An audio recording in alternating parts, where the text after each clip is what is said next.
Sean todos bienvenidos, vamos a compartir la palabra del Señor. Hemos estado por algunas semanas viendo algunas parábolas y hoy día también vamos a seguir con una parábola. Así que les invito a buscar en sus Biblias Lucas, capítulo 15, versos 11 al 32. Esta es la parábola del hijo pródigo. Vamos a leer este texto en el nombre del Señor. Dice: Jesús añadió: cierto hombre tenía 2 hijos, y el menor de ellos le dijo al padre: Padre, dame la parte de la hacienda que me corresponde. Y él les repartió sus bienes. No muchos días después, el hijo menor, juntándolo todo, partió a un país lejano y allí malgastó su hacienda, viviendo perdidamente. Cuando lo había gastado todo, vino una gran hambre en aquel país y comenzó a pasar necesidad.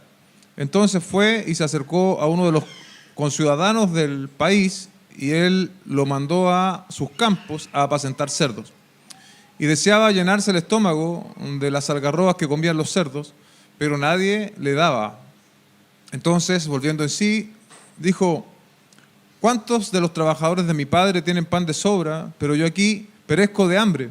Me levantaré e iré a mi padre y le diré: Padre, he pecado contra el cielo y ante ti. Ya no soy digno de ser llamado hijo tuyo, hazme como uno de tus trabajadores. Levantándose fue a su padre cuando todavía estaba lejos. Su padre lo vio y sintió compasión por él, y corrió y se echó sobre su cuello y lo besó. Y el hijo le dijo: Padre, he pecado contra el cielo y ante ti. Ya no soy digno de ser llamado hijo tuyo. Pero el padre dijo a sus siervos: pronto traigan la mejor ropa y vístanlo.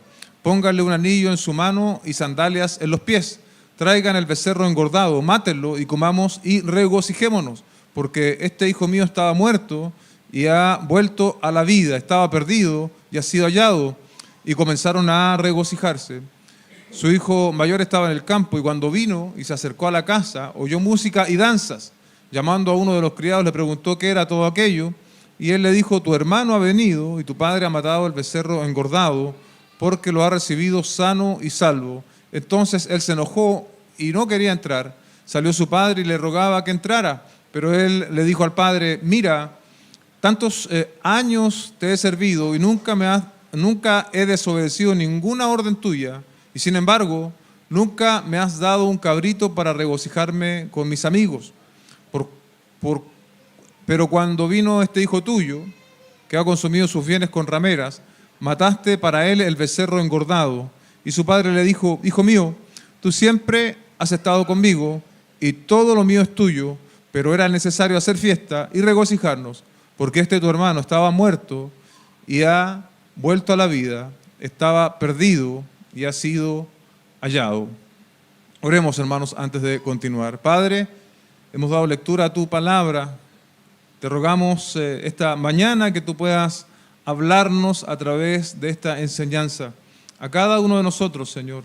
Definitivamente estamos en distintas situaciones espiritualmente hablando, pero tu palabra, Señor, tiene poder para corregir, tiene poder para dar vida, Señor, tiene poder para levantar, y te rogamos que conforme a ese poder tuyo inherente en tu palabra, tú también actúes en nosotros esta mañana, Señor. Te lo pedimos en humildad a través de Cristo nuestro Señor. Amén y amén. La parábola del hijo pródigo es quizás una de las más conocidas y solemos nosotros tener un entendimiento de ella, sobre todo para personas que se alejan de la iglesia. Alejarse de la iglesia es un síntoma que suele ser grave y suele estar asociado a alejarse del Señor. Cuando nos alejamos del Señor, una consecuencia es que nos empezamos a apartar de la iglesia. Nuestras conductas, nuestro vocabulario, nuestros intereses también empiezan a cambiar. Nos empezamos a mimetizar con el mundo. ¿Amén? Por lo tanto, alejarse de Dios siempre tendrá consecuencias nefastas para nuestra vida. Solemos entonces entender como esta historia como la historia del hermano descarriado, como decimos acá. Pero el significado más correcto de esta parábola no es precisamente la historia del hermano descarriado, ¿sí? Así que para poder entender mejor esto, tenemos que ir a el capítulo 15, en el mismo que estamos, en los versos 1 y 2. Aquí empieza, este es el preámbulo de la historia del hijo pródigo, y leemos: todos los recaudadores de impuestos y los pecadores se acercaban para oír a Jesús. Y los fariseos y los escribas murmuraban: este recibe a los pecadores y come con ellos. Los recaudadores de impuestos y los pecadores eran los peores vistos por los religiosos de la época, y el Señor Jesucristo tenía cierto acercamiento con ellos. Por eso en el verso 2 dice: este recibe a pecadores y come con ellos. Y el Señor comienza entonces a tratar con esta manera de ver a los pecadores que tenían los fariseos y los escribas. Y primero da una parábola que es la de la oveja perdida. Esta concluye así en los versos 6 y 7 del mismo capítulo. Cuando llega a su casa, reúne a los amigos y a los vecinos diciéndoles: alégrense conmigo porque he hallado mi oveja que se había perdido. Les digo que de la misma manera habrá más gozo en el cielo por un pecador que se arrepiente que por 99 justos que no necesitan arrepentimiento. Y luego menciona la parábola de la moneda perdida, que el Señor la concluye así, versos 9 y 10. Cuando la encuentra, reúne a las amigas y vecinas diciendo: alégrense conmigo porque he hallado la moneda que había perdido. De la misma manera les digo, hay gozo en la presencia de los ángeles de Dios por un pecador que se arrepiente. Ambas parábolas, tanto la de la oveja perdida como la de la moneda perdida, son una respuesta al comentario acusatorio de los fariseos y los escribas, cuando ellos decían: este recibe a pecadores y come con ellos, ¿sí? Y dice, podríamos decir, entre estas dos parábolas, la conclusión más sencilla y simple es que hay gozo en el cielo cuando un pecador se arrepiente. En cambio, los fariseos y los escribas estaban condenando al Señor Jesucristo por juntarse con este tipo de personas. ¿Se dan cuenta? Y ahora sí, venimos recién a la parábola del hijo pródigo, que es más extensa, la leímos recién, contiene más elementos, pero va en la misma dirección de las parábolas anteriores. Está trayendo respuesta a esta crítica de los religiosos de la época contra el Señor Jesucristo por juntarse con pecadores. Leemos esta es la crítica, ¿no? La recordamos: este recibe a los pecadores y come con ellos. La parábola del hijo pródigo, por lo tanto, no es de manera específica la historia del cristiano que se apartó del camino. No es de manera específica la historia del cristiano descarriado. La parábola del hijo pródigo, en realidad, representa la historia de cada uno de nosotros, de todos y cada uno de nosotros. Pues cada uno de nosotros estuvimos lejos de Dios. Y la única manera de acercarnos a Dios es por la iniciativa de Dios mismo. Y es lo que muestra esta parábola. Cómo nosotros nos podemos acercar a Dios a través de su Hijo, a través de Jesucristo. Y es eso lo que vamos a estar compartiendo. Para una mejor comprensión de la parábola vamos a hacer 4 puntos. El primero le he puesto el pecado en acción. En los versos 11 y 12 leemos: Jesús añadió: cierto hombre tenía 2 hijos, y el menor de ellos le dijo al padre: Padre, dame la parte de la hacienda que me corresponde, y él le repartió sus bienes. Este acto del hijo menor ilustra el pecado en este hijo, porque las herencias, bueno, al igual que hoy día, ¿no? Las herencias se recibían cuando el padre de familia moría. ¿Y qué estaba haciendo este hijo menor? Desconociendo y desligándose de la paternidad actual de su hijo para emprender un propio camino. Dice un comentarista: en la época de Jesús, cuando un hijo solicitaba a su padre una parte de la herencia familiar, mientras el padre estaba con vida, con salud y fuerzas, era como expresarle su deseo de muerte. Era como expresarle su deseo de muerte. El padre, que en nuestra parábola va a representar a Dios, ¿no? A pesar de esta gran afrenta en contra de él, de esta gran ofensa, accede a su petición. ¿Cómo, aquí una pregunta, ¿no? ¿Cómo actuamos nosotros frente a Dios? Si tú hoy día ya eres cristiano, ¿cómo actuabas tú antes de venir a la fe? O tal vez si tú no eres creyente, ¿cómo estás actuando hoy? Bueno, como este hijo menor, somos autodeterminados, somos autosuficientes, somos personas soberbias, somos personas que no nos queremos sujetar, queremos establecer nuestras propias normas, nuestro propio estilo de vida, no queremos que nadie nos diga nada. Damos la espalda a Dios para ir en pos de nuestros propios caminos. Al final del día, ¿no? Somos dueños de nuestra propia vida, podemos hacer lo que bien nos parezca. Ese es el escáner, ¿no?, de cada ser humano que ha nacido en este planeta. No quiere relacionarse con Dios, no quiere estar bajo el alero de Dios, no quiere obedecer a Dios, quiere tomar sus propias decisiones y correr sus propios caminos. ¿Qué hizo este hijo menor? Verso 13. No muchos días después, el hijo menor, juntándolo todo, es decir, lo que había recibido, su herencia, partió a un país lejano, allí malgastó su hacienda, viviendo perdidamente. Podemos inferir que su propósito estaba previamente establecido, ¿no? Él no estaba pidiendo esta herencia, digamos, para invertirla.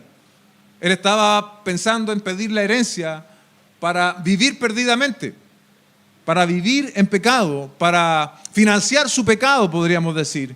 Warren Wiersbe dice, el país lejano no es necesariamente un lugar distante a donde tenemos que viajar, porque el país lejano existe primero en nuestro propio corazón. En el corazón de cada ser humano hay un país lejano que no quiere ninguna relación con Dios, que quiere hacer su propia vida en sus propios términos. Yo no sé si alguno de ustedes esta mañana está de esta manera, viviendo su vida en sus propios términos. Quería salirse con la suya, dice Warren Wiersbe. Así que se rebeló contra su propio padre y destrozó su corazón. El texto no nos dice de manera inmediata qué es vivir perdidamente, pero podemos concluir que representa una vida de libertinaje, todo tipo de pecados que el dinero puede comprar y que el anonimato puede permitir. ¿Se ha dado cuenta que el hombre o nosotros mismos nos liberamos cuando estamos en contextos que no nos conocen? Que nadie te conoce, entonces nadie te puede señalar. Eso es muy nuestro. Cuando en teoría nadie nos ve, cuando en teoría nadie que nos conoce, nos escucha, se abre, bien digo, un espacio para el libertinaje, se abre un espacio para el pecado, pero tenemos que recordar que no importa que nadie nos vea, Dios siempre nos ve, Dios siempre nos ve. El hijo mayor detalla al menos un aspecto de esta vida de pecado que el hijo menor llevó adelante. En el verso 30 dice, pero cuando vino este hijo tuyo que ha consumido tus bienes con rameras, ¿sí? A ese extremo llegó este hijo.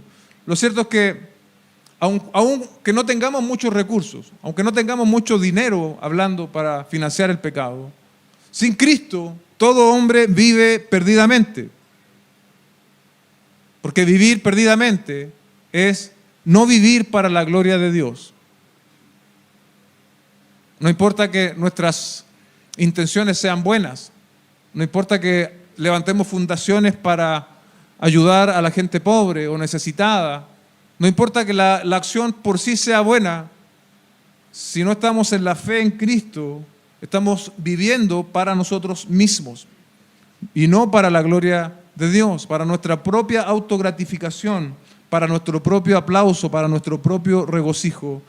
Todo, antes de venir a la fe, todo se trataba, iglesia, de nosotros mismos, de nuestras metas, de nuestro bienestar, de lo que nosotros queríamos alcanzar. Dios no era nuestro Dios. Dios no era nuestro Dios. Nosotros mismos lo éramos. El que no es siervo de Dios, el que no es esclavo de Cristo, ¿sabe de quién es esclavo? Del pecado, de Satanás. Romanos 6, 17 y 18 dice, pero gracias a Dios que aunque ustedes eran esclavos del pecado, se hicieron obedientes de corazón a aquella forma de doctrina a la que fueron entregados. Y habiendo sido libertados del pecado, ustedes se han hecho siervos, la misma palabra, o esclavos de la justicia. Hay solo dos tipos de esclavitud en este mundo. O somos esclavos del pecado en el reino de Satanás, o somos esclavos para la justicia en el reino de nuestro Dios, esclavos de Jesucristo. Warren Wiersbe señala lo siguiente: el pecado promete libertad, pero solo trae esclavitud. Promete éxito, pero produce fracaso. Promete vida, pero la paga del pecado es muerte. El joven pensó que se hallaría a sí mismo, pero todo lo que consiguió fue perderse. Cuando se deja a Dios fuera de nuestra vida, la diversión se convierte en esclavitud. En esclavitud. ¿A quién está representando entonces este hijo menor? Lo que éramos cada uno de nosotros antes de venir a la fe, antes de venir a Cristo.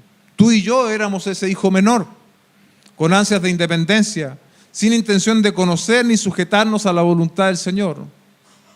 Quizás algunos de ustedes aún siguen siendo este hijo menor de la parábola. Y si tú te identificas con este perfil de independencia, de no querer involucrarse con Dios, hay buenas noticias para ti. Hoy mismo esa situación puede cambiar si tú vienes a las plantas de Jesucristo en arrepentimiento y fe y confiesas tu pecado. Si tú vienes a Él, Él no te va a echar fuera. Él te va a recibir con los brazos abiertos, porque Él es un Dios perdonador, amante. Él es un Dios que quiere relacionarse con nosotros.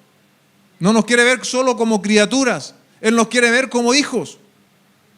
Él quiere relacionarse con nosotros como hijos. Y eso es solo posible a través de Jesucristo. El segundo punto de esta parábola es la dificultad. La dificultad, una oportunidad para el arrepentimiento.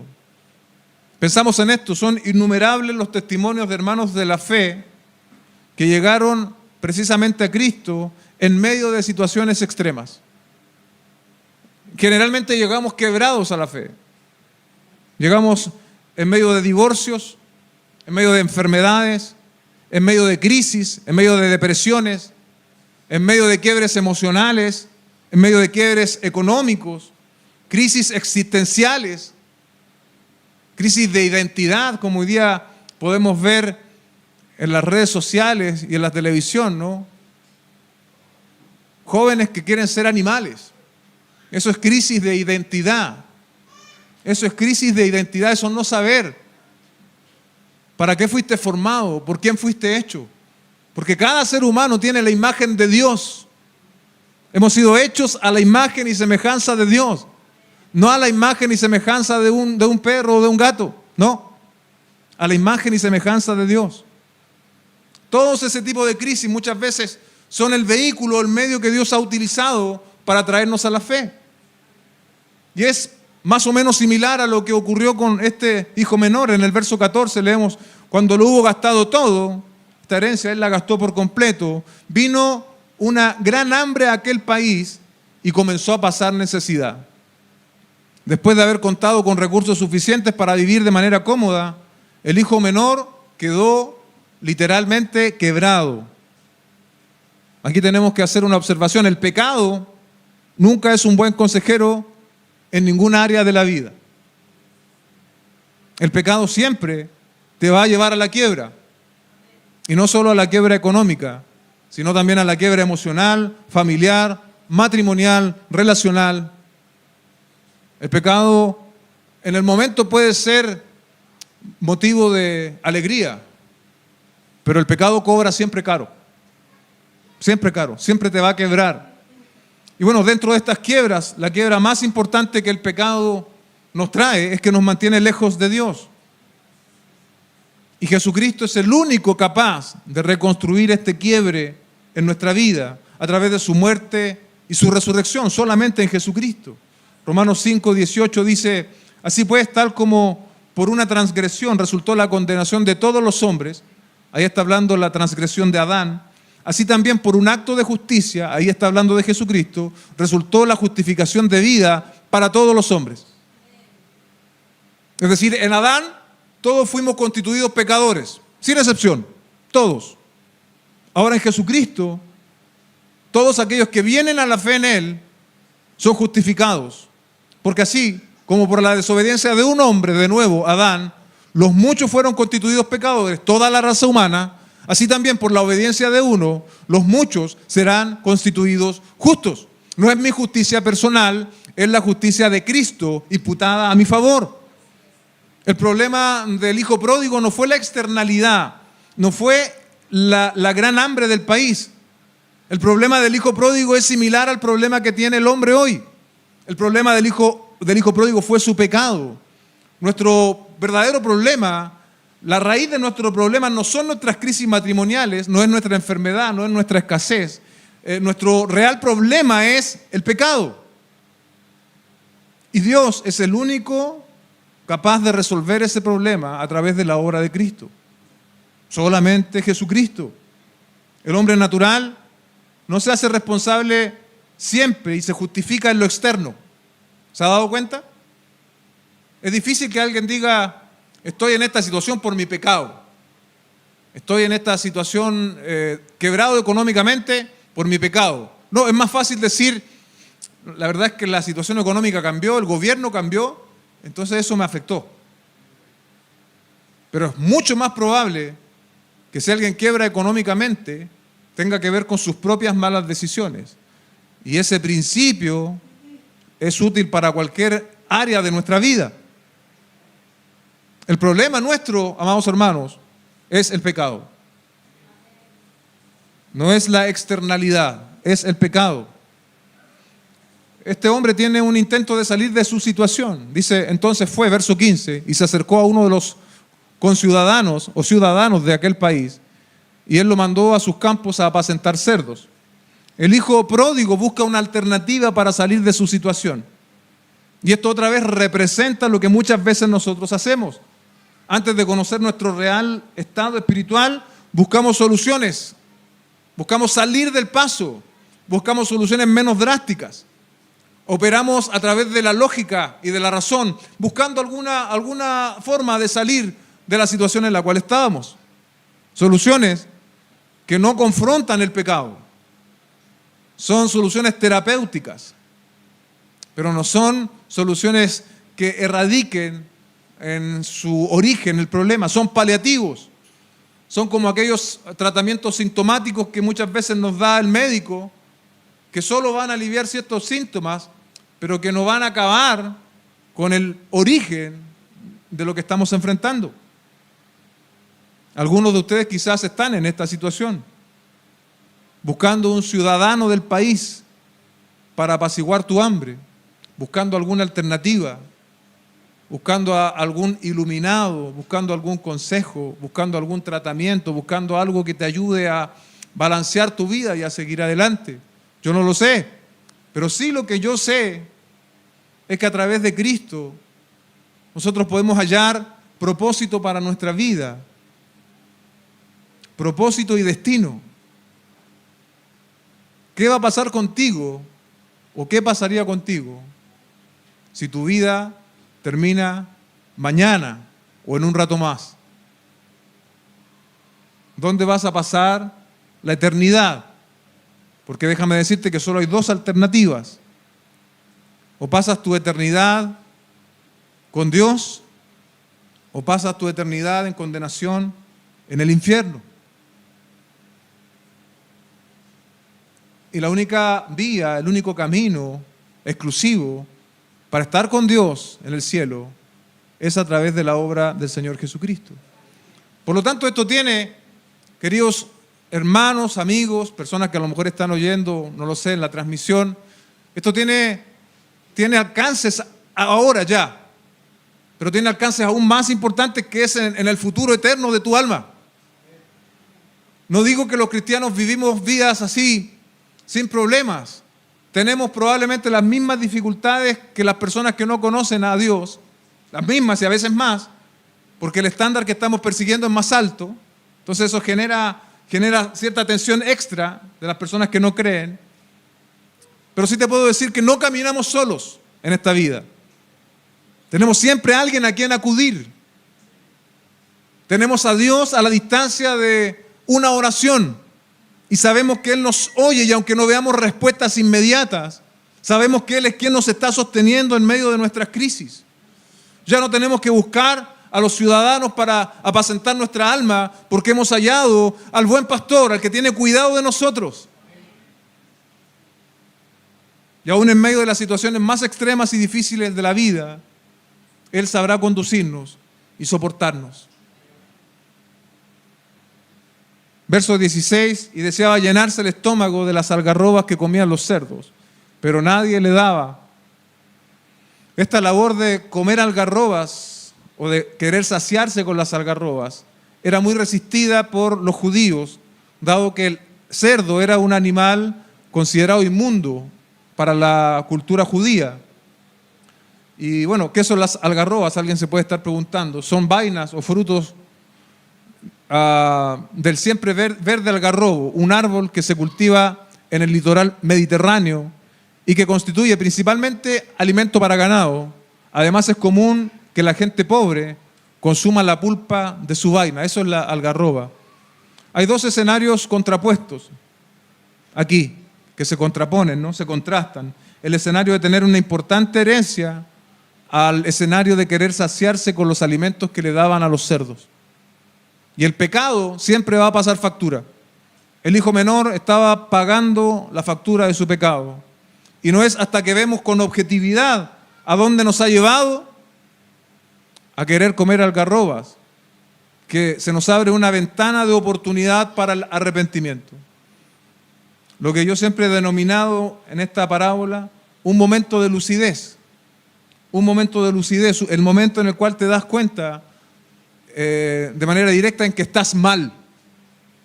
Que estás mal y el único que puede ayudarte es Dios. Ese momento llegó para este hombre.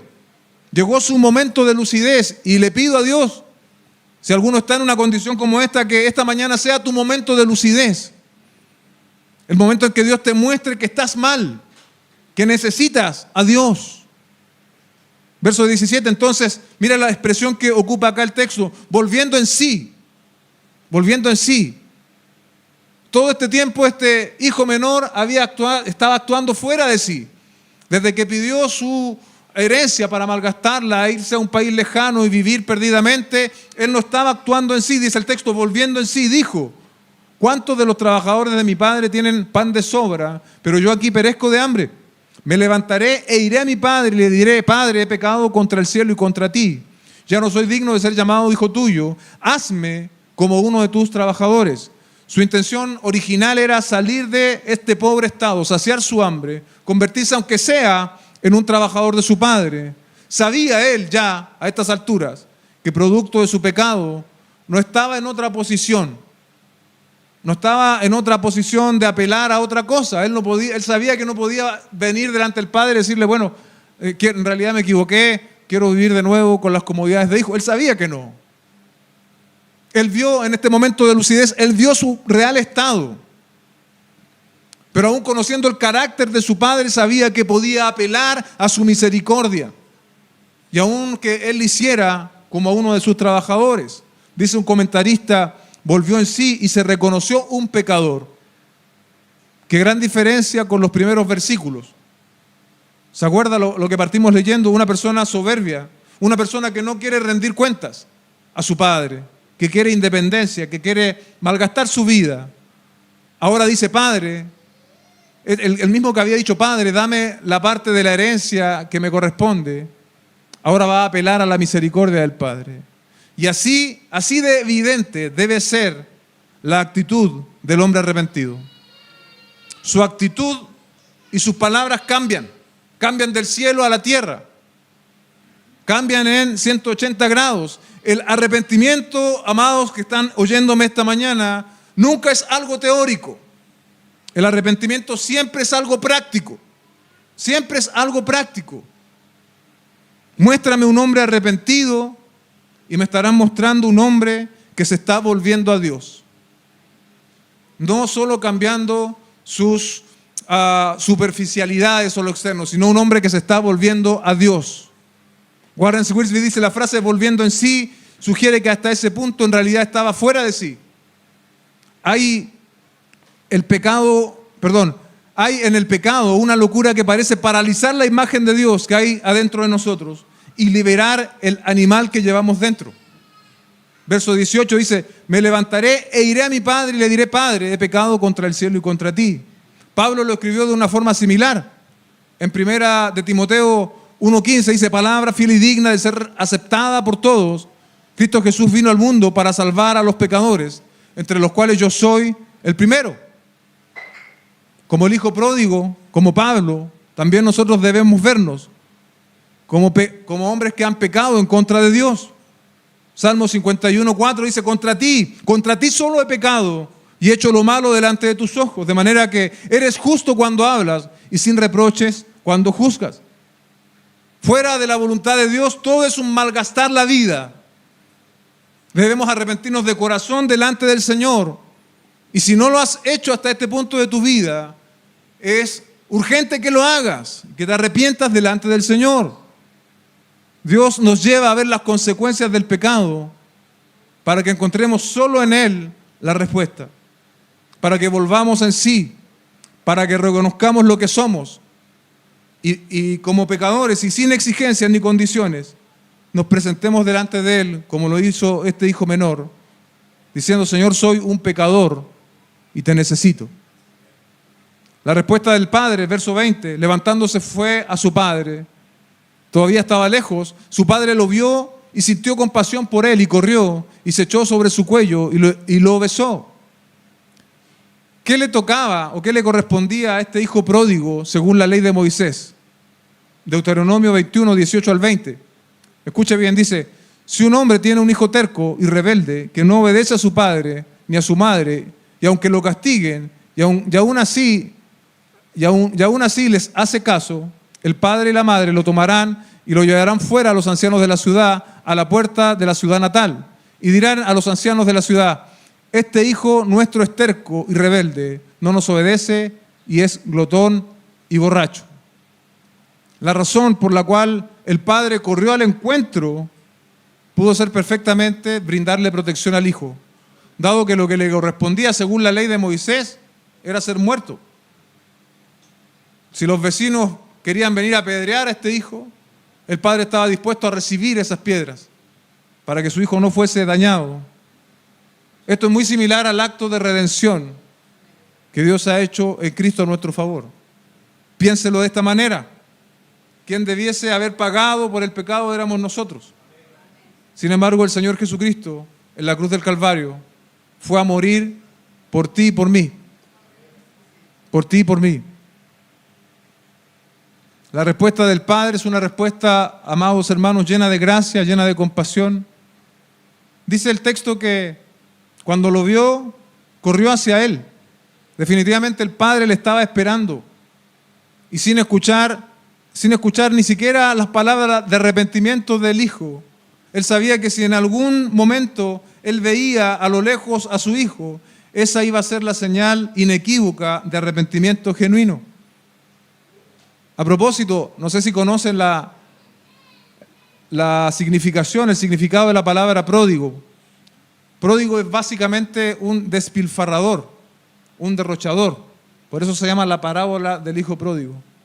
Pero acá hay un padre que es pródigo, pero es pródigo en amor. Es pródigo en amor. El padre es pródigo en la bienvenida que le da a su hijo. Estas no son reacciones normales de un padre humano. Aquí tenemos un cuadro de gozo divino por el pecador arrepentido. Ver al hijo de regreso ya constituía, como dije antes, una muestra de genuino arrepentimiento. Así es nuestro Dios, iglesia. Cuando un pecador se arrepiente, hay gozo en el cielo. Quien se reconoce como pecador y viene en arrepentimiento, será receptor de la muestra de amor de Dios. Romanos 8:1, por tanto ahora ya no hay condenación para los que están en Cristo Jesús, los que no andan conforme a la carne, sino conforme al Espíritu. Y esta invitación sigue vigente. Esta extensión de la compasión y de la misericordia de Dios sigue vigente para todos aquellos que la quieran oír, para todos los que están quebrados por el pecado, para todos los que están buscando identidad, para todos los que están buscando a los conciudadanos para saciar su hambre, para todos los que están buscando alguna forma de salir adelante y están en oscuridad, para todos aquellos que se preguntan por las noches, ¿qué va a ser de mi vida? El amor del Padre sigue ofreciendo respuesta para ti. Mateo 11, 28 al 23. Qué hermoso versículo. Vengan a mí todos los que están cansados y cargados. Sin excepción. Todos. los que están cargados y cansados. No hay una condición aquí. De hecho, la única condición es estar cansado y cargado. Y yo los haré descansar. Tomen mi yugo sobre ustedes y aprendan de mí, que yo soy manso y humilde de corazón, y hallarán descanso para sus almas, porque mi yugo es fácil y mi carga es ligera. ¿Cuántos están cansados? ¿Cuántos están agotados de intentar? El yugo de Jesucristo es fácil y su carga es ligera. Verso 21, y el hijo le dijo: Padre, he pecado contra el cielo y contra ti, ya no soy digno de ser llamado hijo tuyo. Pero el padre dijo a sus siervos: pronto, traigan la mejor ropa y vístalo, pónganle un anillo en su mano y sandalias en los pies, traigan el becerro engordado, mátenlo y comamos y regocijémonos. Las expectativas justas del hijo se ven sobrepasadas por la gracia del padre que está recibiendo a este hijo. Ni siquiera hay espacio para negociar los términos. ¿Se acuerda que el hijo menor quería negociar con el padre? Quería al menos ser como uno de sus jornaleros. Pero el padre actúa conforme a sus atributos y en términos unilaterales hace una gran celebración. ¿Por qué razón? Porque este hijo mío estaba muerto, ha vuelto a la vida, estaba perdido y ha sido hallado, y comenzaron a regocijarse. Dice Warren Wiersbe: el anillo era una señal de condición de hijo. El padre no le hace un trabajador más, le hace un hijo. Dice: el mejor vestido era prueba de su aceptación de nuevo a la familia. Los criados no llevaban anillos. Los criados de la hacienda no llevaban anillos, ni zapatos, ni ropa costosa. El banquete fue la manera en que el padre mostraba su alegría y la compartía con otros. Si hubiera tratado al muchacho de acuerdo a la ley, como decíamos antes, se habría celebrado un funeral y no un festejo. Como el hijo menor, así estábamos cada uno de nosotros, muertos, sin querer relacionarnos con Dios, sin querer obedecer a Dios. Estábamos perdidos en nuestros propios caminos, estábamos perdidos en nuestro propio pecado. Efesios 1:2, y Él les dio vida a ustedes cuando estaban muertos en sus delitos y pecados, en los cuales anduvieron en otro tiempo según la corriente de este mundo, conforme al príncipe de la potestad del aire, el espíritu que ahora opera en los hijos de desobediencia. Si el Padre nos muestra el corazón de Dios, el Padre nos muestra el corazón de Dios, cómo Dios quiere abrazarnos a través de Cristo. En consecuencia, es la gracia del Señor. Ahora el Hijo nos va a mostrar la respuesta del legalista. Y aquí se viene a resolver la interrogante que hablábamos al comienzo. Aquí el Señor Jesucristo está hablando directamente a los escribas y fariseos, o también a los legalistas de este tiempo, aquellos que quieren imponer leyes a los hombres. Mira, tú puedes venir a la fe, pero tienes que vestir de determinada forma, tienes que hablar de determinada forma, tienes que traer cierta cantidad de dinero todos los meses a la iglesia, tienes que tratar al líder de determinada forma, en fin, un montón de legalismos, ¿ok? Los legalistas de aquella época, los escribas y los fariseos. Como decíamos al comienzo, esta parábola es más amplia que las anteriores y ahora va a retratar a los fariseos y a los escribas.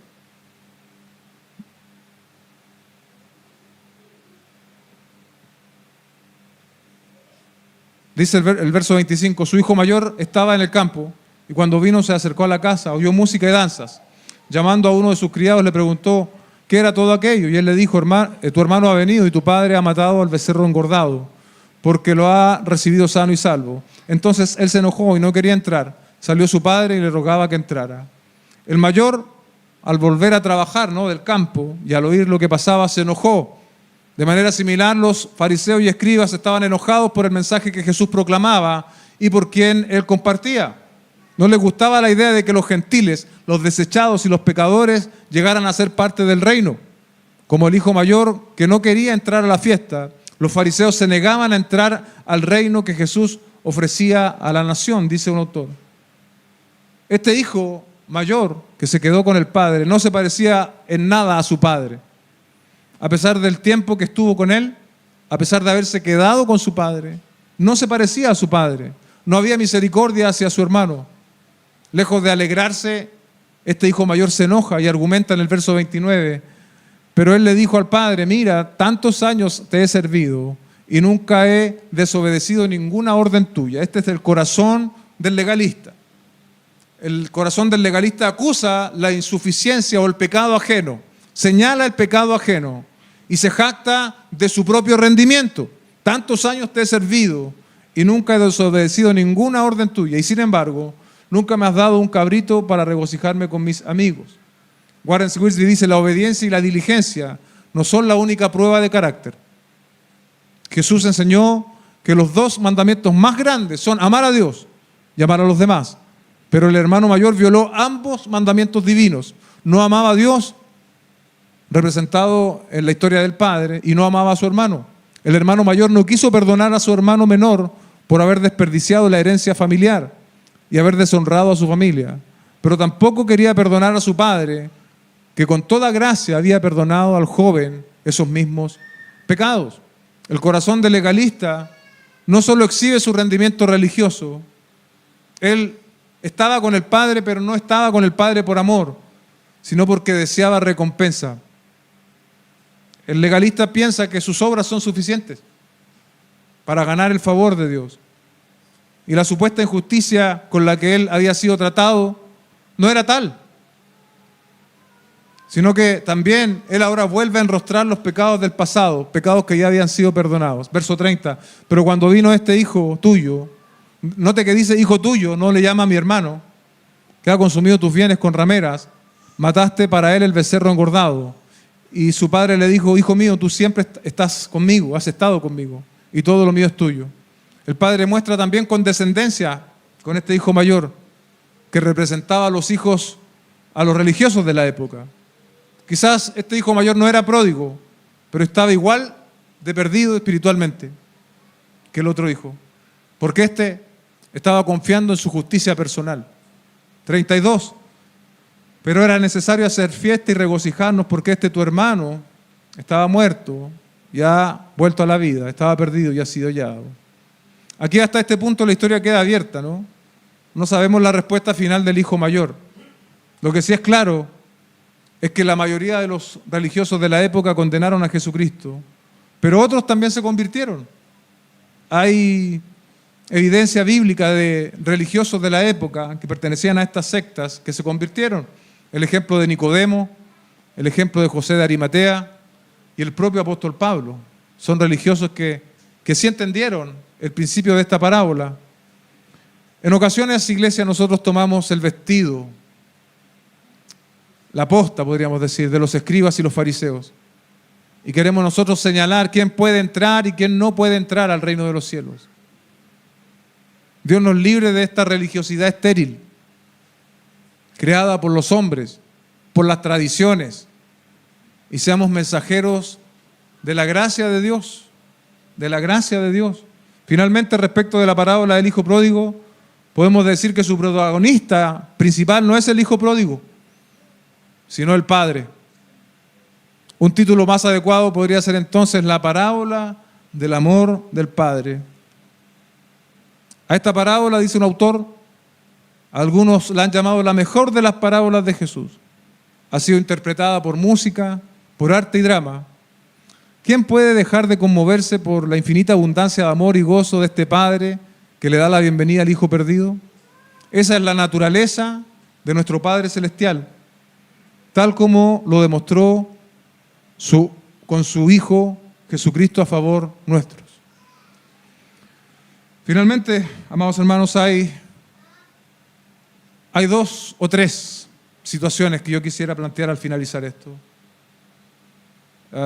Primero, si estás oyendo por primera vez un mensaje o una predicación como esta, tú eres este hijo menor y tú necesitas venir al Padre. Y venir al Padre es hacerlo a través de la obra de Jesucristo, en arrepentimiento y en fe, confesando tus pecados. Y si hoy día estamos en la fe, también tiene esta aplicación popular este texto, porque a veces caminamos y tropezamos. No solo a veces, sino que caminamos y tropezamos. Fallamos al amor del Padre. Pero el Padre, amados hermanos, sigue siendo inmutable. Su amor a través de Cristo a favor de los redimidos no cambia. Y así como nos recibió en primera instancia, lo sigue haciendo hoy. Sus brazos siguen estando abiertos, no por nuestro rendimiento, sino por la obra de Cristo a nuestro favor. Así que no te quedes en el suelo, amado hermano. Hay gracia abundante, suficiente para levantarte y para que tú puedas seguir adelante en el camino. Volvámonos al amor infinito e inconmensurable, bien digo, de nuestro Padre Celestial, que siempre nos está esperando, que siempre nos está esperando. ¿Se imagina? Él nos ve a la distancia, Él nos ve a la distancia y no hace preguntas, porque sabe que si venimos a Él, ya nuestro corazón ha experimentado un cambio de arrepentimiento. Así es Dios, así es nuestro Padre, lleno de gracia, lleno de misericordia. Oremos y demos gracias. Padre Celestial, en el nombre de Jesús, te damos gracias esta mañana por darnos esta gloriosa oportunidad de venir, Señor, a esta enseñanza y poder contemplar la hermosura, la grandeza infinita y eterna de tu amor hacia nosotros, Señor. Recordar tu obra, esa que hiciste tal vez hace años cuando recién llegamos.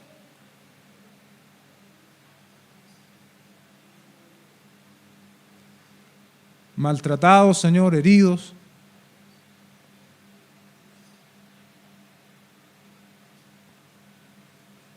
Quebrados, Señor, por el pecado. Arruinados por completo.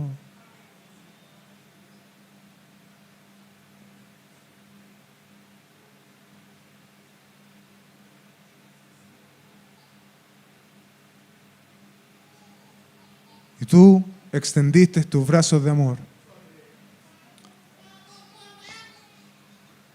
a través de Cristo.